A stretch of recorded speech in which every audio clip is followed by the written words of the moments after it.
మధురలో ధర్మస్థాపనలో నిమగ్నమై ఉన్న కృష్ణుని హృదయం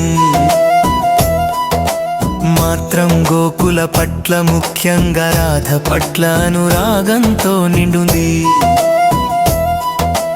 కంసవధ తరువాత మధురలోని జీవితం మారిపోయింది. కానీ కృష్ణుని అంతరంగంలో గోపికల ప్రేమ పదే పదే మిన్నంటుతోంది.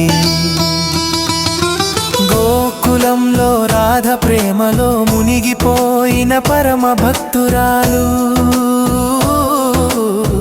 కృష్ణుని విరహంలో దీర్ఘ మౌనాన్ని అలవరచింది. ఆమె ప్రతి ఊపిరిలోనూ కృష్ణునే ఉన్నాడు. ఆమె నడకలోను, కన్నీటిలోను, మౌనంలోను కృష్ణుని రహస్య సన్నిధానం కనిపిస్తుంది. కృష్ణుడు తన మిత్రుడైన ఉద్ధవుడిని గోకులానికి పంపిస్తాడు. ఉద్ధవుడి చేత రాధకు, గోపికలకు ఒక సందేశాన్ని పంపుతాడు. ఆ సందేశంలో ఉన్నది తాత్వికత, పరమార్థం, ప్రేమకు మహిమ. నన్ను శరీరంతో చూడకపోయినా నా భావనలలో నీవు ఉన్నావు. నా ఆత్మా నీ భక్తిలో విలీనమైంది. ఉద్ధవుడు గోకులానికి చేరుకొని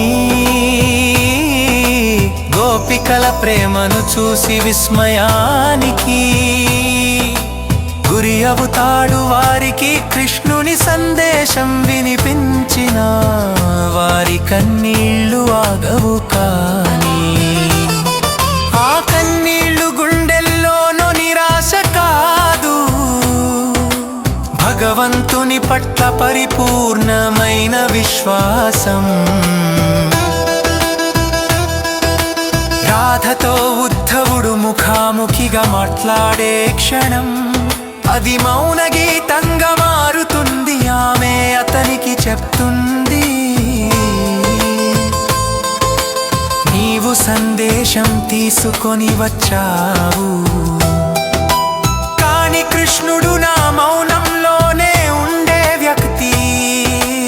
ఆ సందేశం నాకు అవసరం లేదు, ఎందుకంటే నేను ఎప్పుడు ఆయననే విన్నాను.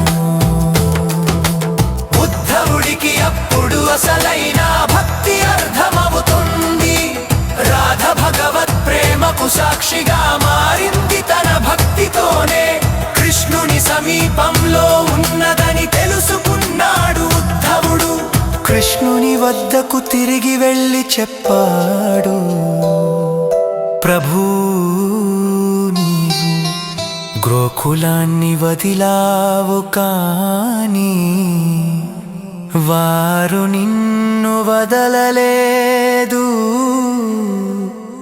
నిజమైన ప్రేమదే.